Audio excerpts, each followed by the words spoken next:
आरती जो अभी अभी अपनी सहेली के घर से लौट कर आई थी, उसका उतरा हुआ मुंह देखकर उसकी माँ रिंकी ने पूछा कि क्या हुआ बेटा, आखिर तुम्हारी आंखें इतनी लाल क्यों हैं? क्या तुम रो रही थी?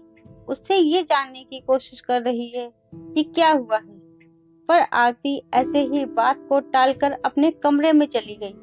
रिंकी परेशान सी उसके पीछे पीछे कमरे में पहुंच गई और आरती के सर पर बहुत प्यार से हाथ फिराते हुए एक बार फिर से पूछा, क्या हुआ है बेटा? तू तो मेरा बहादुर बच्चा है ना?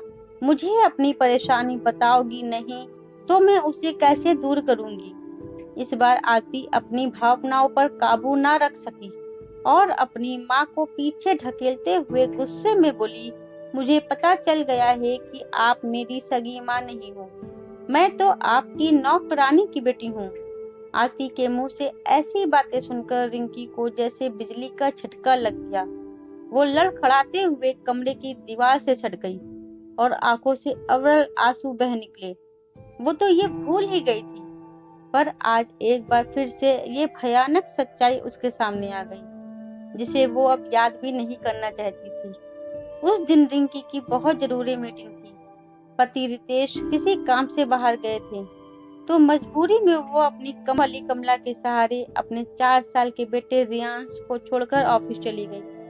वैसे हमेशा रियांश को रितेश ही संभाल लिया करते थे। उनका काम भी ऐसा था जिसे वो घर पर रहकर कर लेते थे। रियांश बहुत शैतान था, पलक झपकते ही वो कोई ना कोई शैतानी कर लेता, पर रितेश और रिंकी उसकी बहुत अच्छे से परवरिश कर रहे थे। उसे हमेशा समझाते कि ज्यादा शैतानी करने से उसे कितना नुकसान हो सकता है। वो भी धीरे धीरे बातों को समझ रहा था, पर कमला अभी उसे शायद नहीं समझ पाई थी। समझती भी कैसे? उसे काम करते हुए अभी कुछ ही महीने तो हुए थे।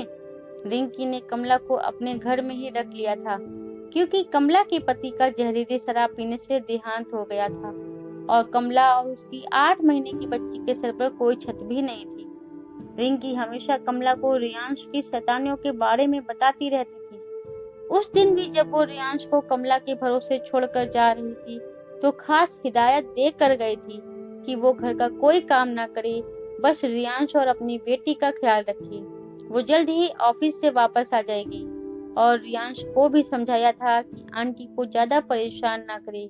ऑफिस की मीटिंग खत्म भी नहीं हो पाई थी कि रिंकी के पड़ोसी का फोन आ गया। जल्दी घर आने को बोल उन्होंने भी फोन काट दिया था। जो हुआ था शायद वो बता भी नहीं पा रही थी। किसी अनहोनी की आशंका से घबराकर रिंकी घर पहुंची, जहां पता चला कि कहीं से एक उड़कर पतंग छज्जे पर फंस गई थी, जिसे निकालने के लालच में रियांश उसी छज्जे पर लटक गया, जिसे कांता बचाने गई पर बचा न सकी और रियांश के साथ वो भी तीसरे माले से नीचे आ गई। रियांश अपने रोते बिलखते माँ पापा को और कमला अपनी नन्ही सी बच्ची को छोड़कर इस दुनिया से जा चुके थे। इस भयंकर समय में जैसे दोनों ने एक दूसरे को संभाला था। नन्ही आरती जहाँ रिंकी और रितेश की जीने की वजह बन गई, वही अपनी माँ के जाने के बाद अनाथ हुई बच्ची को माँ बाप दोनों का प्यार मिल गया।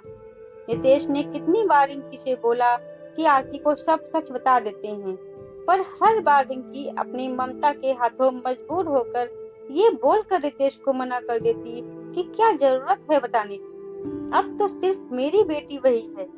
रितेश भी आरती से बहुत प्यार करता था, तो वो भी मान जाता। वो भी यही सोचता कि जब हम इतना प्यार करते हैं तो सच्चाई बताकर आरती के मन को बेकार में ही दुखी क्यों करना। पर आज सच्चाई ऐसे सामने आएगी, ये रिंकी ने सपने में नहीं सोचा था। रिंकी ने फोन करके रितेश को बुला लिया, पर रितेश के आने से पहले ही आरती ने अपने कमरे का दरवाजा खोला और दौड़कर अपनी माँ के गले लग गई और रोते हुए बोली, सॉरी मम्मी, मेरी फ्रेंड की मम्मी ने मुझसे बोला कि मैं आपकी बेटी नहीं हूँ, मैं एक नौकरानी की बेटी हूँ, तो मुझे बहुत गुस्सा आ गया और गुस्से में मैंने आपसे क्या कुछ गलत नहीं बोल दिया। मुझे माफ कर दो मम्मी, मुझे पता है वो झूठ बोल रही थी। आप तो मेरी और सिर्फ मेरी प्यारी मम्मी हो, है ना? पर आज रिंकी ने सोच लिया कि आरती को सच्चाई बता ही देगी। आखिर कब तक झूठ बोलेगी? कभी ना कभी तो उसे पता चलेगा ही। आज की तरह अगर फिर किसी ने कहा तो उसे और भी बुरा लगेगा। रिंकी ये सब सोच ही रही थी कि पीछे से रितेश की आवाज आई। नहीं बेटा, ये आपकी मम्मी नहीं है। आपकी फ्रेंड की मम्मी ने जो भी कहा वो सच है। आप हमारी नौकरानी कमला की बेटी हो।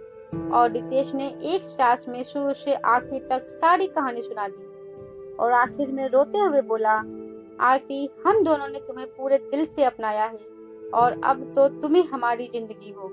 इतना सुन आरती ने अपने रोते हुए माँ पापा के गले में हाथ डाल लटकते हुए कहा, माफ कर दो मुझे मम्मी पापा। आप दोनों तो दुनिया के सबसे अच्छे मम्मी पापा हो। आरती के मन में सच्चाई जानकर प्यार कम नहीं हुआ था, बल्कि प्यार के साथ सम्मान और भी बढ़ गया था।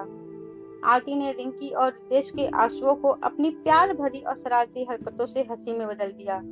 अब तीनों की रिश्तों की सच्चाई के साथ बहुत प्यार और खुशी खुशी से रहने लगी।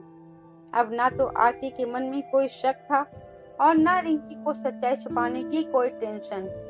दोस्तों, हमें उम्मीद है कि आपको हमारी कहानी जरूर पसंद आई होगी। दोस्तों, कहानी अच्छी लगी हो तो वीडियो को लाइक शेयर सब्सक्राइब करना मत भूलें। धन्यवाद।